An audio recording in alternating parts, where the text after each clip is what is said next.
Windham Rotunda, perhaps better known to us wrestling fans as Bray Wyatt, was perhaps one of the greatest minds in wrestling history, not just in WWE, but across the entire industry, with so many great moments to look back on and so many creative and unique storylines that he was a part of. I thought on the year's anniversary of his death, we would take a look at the late great career of Windham Rotunda, better known as Bray Wyatt.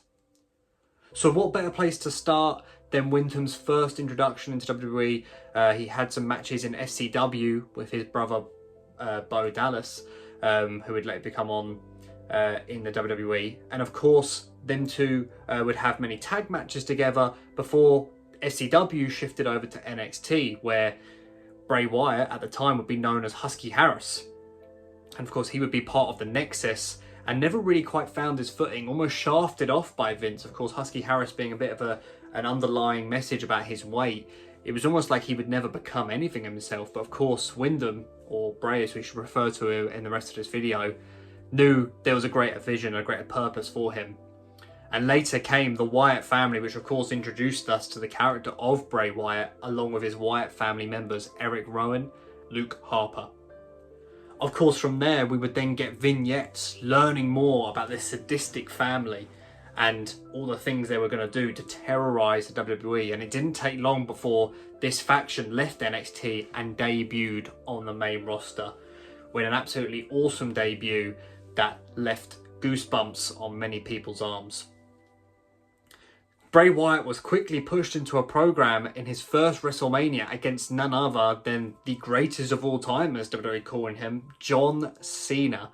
These two would go on to have a match at WrestleMania 30, which many people believed Bray should have won, but ultimately the superhero John Cena did take the victory. However, this was still a fantastic debut for Bray Wyatt at the Showcase of the Immortals, with an awesome promo before the match, I might add, promo vignette with the song Legacy by Eminem.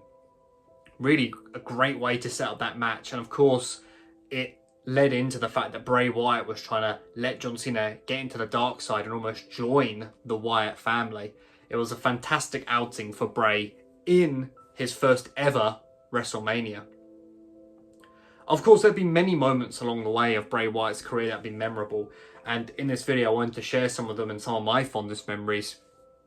Why not stick with WrestleMania for the time being and go to WrestleMania 31, where he would battle The Undertaker in his first match since losing the streak to Brock Lesnar the year prior. What an opportunity this was for Bray Wyatt, and he did not disappoint. For The Undertaker, for someone that had lost his confidence, Bray Wyatt helped him find that confidence back. He was like, come on man, you're The Undertaker. The only thing that this match didn't benefit from was the fact that it wasn't dark when Bray made his awesome entrance with that fantastic Wyatt family theme and all the scarecrows following him down to the ring. What a fantastic moment that was. There would also be some other great moments within the Wyatt family section of his career, including, and who could forget, the rivalry they had with the Shields, culminating in the match at Elimination Chamber, one of the best six-way tag matches I personally has ever seen, and I'm sure a lot of you will agree. Absolutely fantastic match, and if you haven't watched it, go back and watch that match. It was absolutely phenomenal, absolutely phenomenal. Of course, Bray Wyatt, after the Wyatt family, would introduce Braun Strowman, sorry, what I meant to say, into the Wyatt family, and the family would grow even stronger. But of course, after a while, all good things must come to an end, and the Wyatt family did break up, with Rowan and Harper going on to do their own things with the Bludgeon Brothers before both of them departed from the company, and Braun Strowman skyrocketing to main event status in a few years' time to capture the Universal title. And Bray would kind of find himself lost on the mid-card for a lot of this time until Elimination Chamber 2017, where he would win the WWE Championship inside the Elimination Chamber. And what a fantastic moment this was to see Bray Wyatt as the world champion, and a thoroughly deserved championship win at that, in a pretty decent Elimination Chamber match as well. Of course, he would go on to fight Randy Orton at WrestleMania 33 for that championship in a fairly underwhelming match. However, that wouldn't be the last time these two meet at WrestleMania and unfortunately have an underwhelming match through no fault of their own. Fast forward again, Bray Wyatt could never really get anything going for himself. He would partner himself with Matt Hardy to varying success, the Deleter of Worlds, which was a fantastic tag team, but never really captured the spark of the original Bray Wyatt. So what did Bray Wyatt do? He turned himself into a successful tag team superstar and pushed himself into main event status when he introduced us to the Firefly Funhouse, where we got Bray Wyatt, the Firefly Funhouse host, who would put on these fun, light-hearted children vignettes with a very dark undertone, introducing us to many of the characters that he had introduced us prior, such as Huskus the Pig, a reference to Husky Harris, his old NXT counterpart. Sister Abigail, of course, was part of the Bray Wyatt storyline for years, and of course is his finisher's name was there. On top of Rambling Rabbit about how people said his promos would go on too long and he would ramble. And of course, Mercy the Buzzard as well, on top of the Vince McMahon doll as well. All these characters coming together to make this fun and sinister show at the same time. And of course, would then introduce us to The Fiend, who would debut at SummerSlam 2019 and absolutely dismantle Finn Balor by kayfabe breaking his neck. What an introduction to a superstar. In my opinion, maybe bar Kane, the best introduction we have had to a WWE superstar. The Fiend took us by storm and for a long time was the best part of WWE television. And on a side note, for me personally, this is what brought me back into WWE after those rough years in 2017, 2018, and even some of 2019. I was questioning whether I really liked the product anymore, whether I was really a wrestling fan. And Bray Wyatt, the Fiend, single-handedly pulled me back in to the world of wrestling and realised that this is the greatest thing since sliced bread. Of course, the Fiend would go on an absolute tear. He would have his highs and he would have his lows. Of course, Hell in a Cell comes to mind against Seth Rollins. And of course, the Goldberg match comes to mind as well. Again, no fault of the Fiends or Bray Wyatt's, just the bookers at the time. But overall, the Fiend run is remembered so fondly, and he had created so many more fans across the world and was one of their top merchandise sellers as well. Which is what made it so shocking when he was then released in 2021 from his WWE contract. This blew my mind, along with most of the wrestling universe.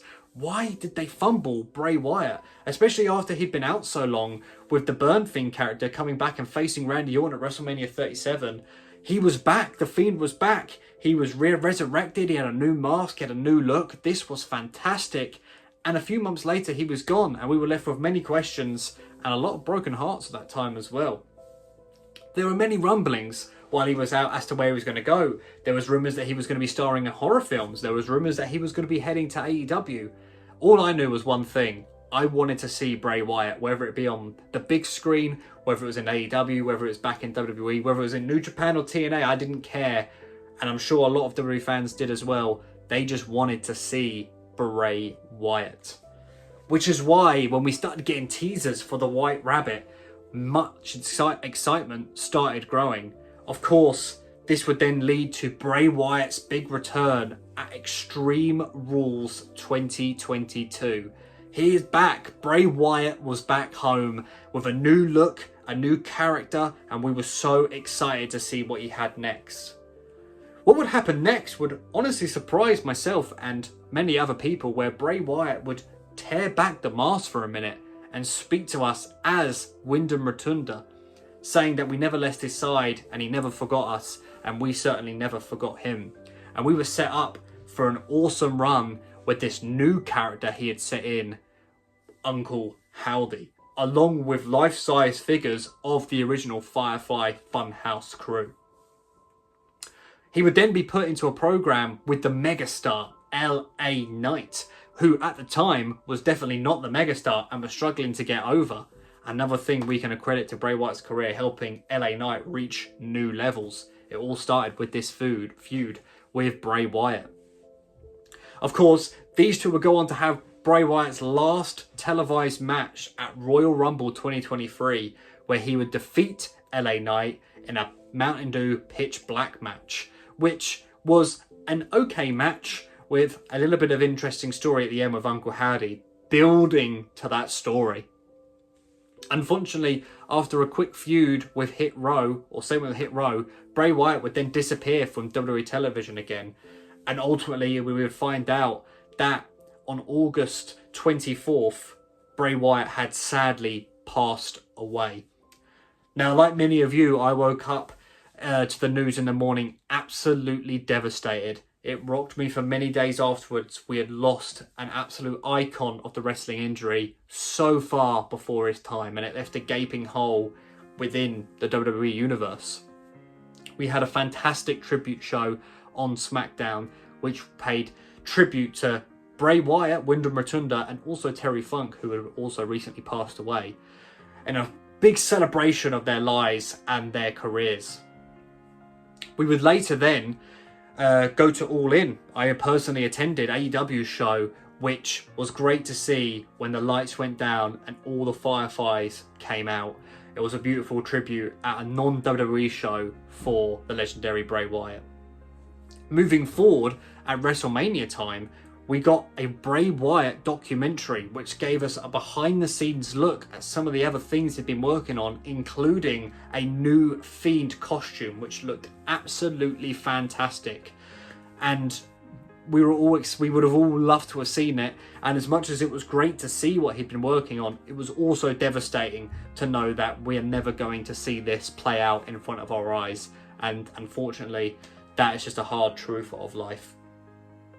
And then finally, we had the return of Uncle Howdy, played by Windham Rotunda's brother, Bo Dallas, who has gone on to create the Wyatt Six along with Joe Gacy, Dexter Lumis, Nikki Cross, and a returning Eric Rowan, who at the point of making this video are on a fantastic run, hitting home run after home run every week, being presented as the monsters that they are, and being one of the best parts of the WWE product as of today. So this was a brief history of Bray Wyatt's career, some of my favourite moments of Bray, and a tribute and a celebration to the life of Windham Rotunda. Ladies and gentlemen, I hope you did enjoy this video. If you did, leave a like and comment below your favourite memories of Bray Wyatt, Windham Rotunda, whether that be the Fiend Bray Wyatt, whether it be the Wyatt family Bray Wyatt, or whether it be the return of Bray Wyatt. Let's celebrate Bray Wyatt down in the comments section below. And as we sit here on the day, let's just take a minute's silence to remember Bray Wyatt.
Ladies and gentlemen, I hope you did enjoy this video, and I will see you on the next one. See ya.